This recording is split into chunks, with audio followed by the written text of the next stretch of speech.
All right. So this is the first of a few screencasts that I'm going to put up about the American Civil War. Trying to make them short and sweet, so we'll start. So, American Civil War, you want to look at as the culmination of about 40 years of tension. Okay, so it begins about in 1860, 61 or so, when southern states start seceding. But in reality, we could look at it as centuries of regional difference. So if you look back to the question of similarities and differences that exist between the Chesapeake region, which is really the foundations of what will become a lot of southern civilization, and then New England and so on and so forth. You can already see the differences that emerge in the early 1600s. So the tension really begins politically, socially, economically with tariffs and things like that. Trying to think of some good examples for each one. In about 1820, in Missouri Compromise, think of elements in U.S. history such as those that really create tension, but the foundations for it have been there for much longer than that. So that's the point I'm trying to make. So let's look at some of just the basics, right? So objectives of the Union North, right? Hold on to the border states, control the Mississippi Valley, divide and conquer the east and west regions of the Confederate South through what's called the Anaconda Plan.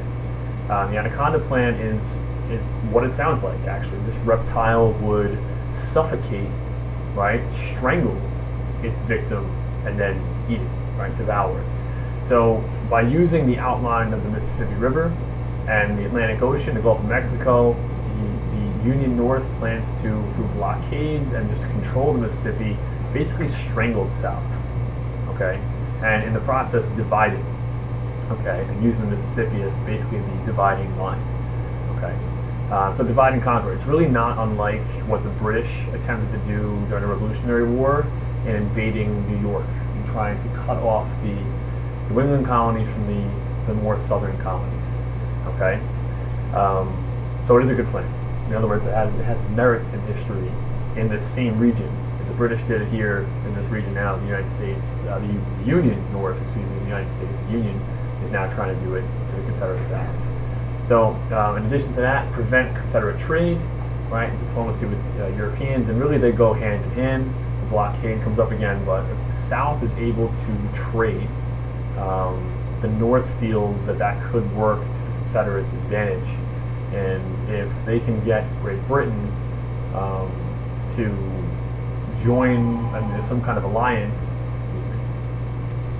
all right, so continuing, efforts, right, of the Union North is to prevent Confederate trade, right here, right, cotton, tobacco being important products for sale in Europe, and the Confederate feels that because of King Cotton's usefulness to places like Great Britain, and France would follow suit, that perhaps they can get alliances with those nations, or at least just recognition. If they can get recognition in the world from a major power like them, it really would go a long way to helping them be relevant in the world, and not just as Lincoln has been calling them to this point, areas in rebellion. So certainly something to look further at. Objectives of the Confederate South, right? Fight a war of attrition. What that really means is a defensive war, right? They don't have to invade the North; they just want independence. So really, they just have to, the North has to conquer them. They have to, conquer this large area in the South. So that's really on the North. The South really just has to not lose. That's the idea. So wear down the Union North politically or otherwise. Wars of any nature generally become unpopular after, in the short term at least, in the grand scheme of things. So that's what they're looking to do. Fourth, break the blockade. We just talked about diplomacy with European nations. So use King Cotton's bargaining chip with European powers and hope that they intervene on the side of the Confederacy. That's really the big name of the game for them, right? I mean, just like in the American Revolution, the United States was looking for, the would-be United States, looking for a battle like Saratoga, to really provide some momentum for them, and it did. It did. The Confederate South will always be looking for their Saratoga. Okay, always be looking for their Saratoga, and they feel at first it's just cotton. That didn't really work for the 13 colonies, though, either. When they held off trade of their products from Great Britain, all it did was really bring the British to the colonies, and slowly we turned into war. So just a few of the major players. Now, of course, there are many more than what are on these slides, but just, it's important that we get to know some of these names that are the basis for a couple of the other screencasts to come. First would be two generals, General George B. Little Mac McClellan, who is the major general of history, at least in the Eastern Theater. Let's call it the Eastern Theater. What I really mean is Virginia, that area. And General Ulysses S. Grant, who will become the chief commander, the general-in-chief, you would call him. But in the early parts of the war is in the West and is successful. So McClellan's really not successful in the grand scheme of things. Grant, however, is very successful. Okay, very successful politically, becomes president, militarily wins the war. So, and Abraham Lincoln, of course, commander-in-chief, and the relationship here, at least for the purposes of this screencast, is that Lincoln, how he deals with both of these individuals is different, but it shows how what the frustrations can be for a commander-in-chief, someone who's a politician largely, Abraham Lincoln, a president, but in carrying out the war, he needs able people in the field to win this war. Okay. On the southern side, you have, I just chose a couple of generals, like for the northern players slide, and in this case, President Jefferson Davis. And the reality is that in both sides, you could see that the generals have incredible amounts of control and power over the troops, over the history, and the way that this history during the war is going to be shaped. But as far as the politicians are concerned, it's Abe Lincoln that has incredible amounts of control, whereas Jefferson Davis has so much trouble reining in the Southern Confederacy, whereas relative to that, the Southerners just adore their generals more than they do their president. In the North, I would say that all three of these players are very much adored by their respective constituents. So just some quick advantages. Union North, and you'll see that there are many advantages on the northern side, very few on the southern side. We'll get to that and explain why. Advantages of the Union North: immigrants, almost 1 million immigrants during the period of the war. Immigrants add to an already larger population. It can provide large fighting force, large functioning economy. So you have a lot of people working. You have 22 million or so Northerners, okay, accounted for. So you can fight the war. You have the manpower to fight the war. You have the manpower to maintain the economy, a very well-fashioned, functioning economy. That's important. War needs economy. Some cases during world wars or this war, because it's total war, civil war, everyone's involved. The economy is a wartime economy. It's a war economy. It changes. The government becomes more controlling of things that are generally thought to be as private, and that's on both sides. So having the population be what it is definitely very helpful for the Union North. African Americans, almost 200,000, I should have written, are eventually added to the Union troops as well. So you have this huge fighting force. Okay, and you always have sort of the African Americans that are able to join the war effort, not till the later years of the war, are a huge push and momentum that the Union North needs when that time comes. I don't have to say much more than just basically putting a Navy. The Southerners don't have a Navy. There is no Navy on the southern side. Maybe some gunboats, small ships, things like that, but there's really nothing that can counteract the northern naval blockade and what they've been able to do. 85% of American factories manufacturing, okay, and all of America exists in the north. 70% of all American railroads in the north. 65% of all American farmland in the north, which is this one here would be something that would really confuse me as a student, because you're thinking of the rural south and the urban north, and to see that 65% of American farmland is still in the north, pretty interesting. So the northern economy actually received an added boost from the war itself. The fact that you have to make bullets, you have to make uniforms, you have to make weaponry, provides jobs. It actually adds to the economy. War generally does. During this period of time, during the early stages of American history, it does. And then as late, of course, as World War II is another great example. But today, I'm not sure exactly the same. It's going to be exactly the same comparison. Had a strong central government needed to orchestrate with war, right?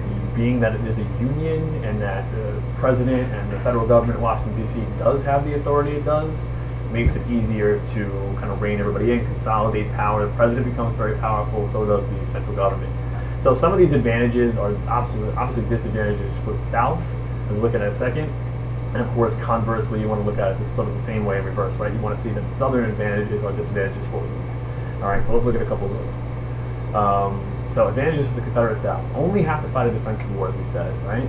Shorter supply lines in the North. So while the North is fighting to conquer this land, right, and rein it in and preserve the Union, the Southerners' supply lines are there. They exist in the villages and towns that they sort of come from, and where they're fighting. They're fighting on their turf. The Battle of Bull Run is the northern name for the Battle of Manassas, or First Manassas and Second Manassas, purely because the Southerners doing the fighting on their terrain, their territory, they know the names of these places. The Northerners don't, so they name them after the pieces of geography that exist within them. But they're the same battles, just go by different names, depending on who you're talking to. High morale in the early years because they are fighting a war of independence. It's inspiring a war of independence. Same thing with the American Revolution. It's but of course there are upswings and downswings. Especially in the early years, Southerners feel huge inspiration, huge motivation to fight because it is a war of independence. They want to be the founding fathers of their own country now. Okay, better generals, rich military history.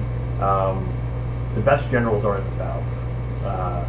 The rich military traditions could go back to George Washington. Robert E. Lee is actually a relative of George Washington, married into the family, so they're in Virginia. So the lineage does go back to some pretty incredible places. Okay, just a couple other things though about the Confederacy, because we really need to understand why these things are such disadvantages. So there's really a lot of inherent problems. It is called a Confederacy after all, so you really want to look at this fight that the Southerners are having, and it's very much the same way that the Articles of Confederation made it very difficult to act as a new power in the world for the burgeoning United States. At that point, a small U, right, in United. Inherent problems exist. So Confederate Congress is never given the power to levy tariffs, appropriate funds. The president is only serving 1 6-year term. It's not that didn't come up in the creation of the U.S. Constitution, but the Confederate Constitution. These are the rules. So if Congress cannot appropriate funds and it's left to the states, you run into some of the same troubles that were had during the Articles period in the 1780s. All right. When Confederate President Jefferson Davis tries to centralize the war effort, as Lincoln is able to do because the government in the North functions that way, Confederate governors want to pull out. They want to pull out their own troops. Georgia even discusses the idea of secession from the Confederacy. We've seen that with books like The State of Jones, in which you had states like Mississippi, where you had pockets of populations who didn't agree with secession to begin with, of the entire Confederacy in the South during this period of time, who wanted to break away on their own from the Confederacy. So there's a lot of disunity. That's the point. You can't centralize a place if they don't believe in unity and being centralized, right? But during a war, being able to unify is needed. It's a necessity. You have to have it. So, and an economic point, right? Confederate dollar is worth about 2 cents. So inflation. Prices are going up in total, and what the Confederacy really is only able to do, they try loans, they try those different things. They're really not getting support economically. They're not. I mean, nations around the world don't even recognize them as a world power. Why would they lend them money? That's an important part of why having Great Britain and France recognize them is important to them. But inflation, while in the North is about 10 to 20% each year, so economically the North is hurting to a small degree. Inflation in the South is over 300% each year, annually.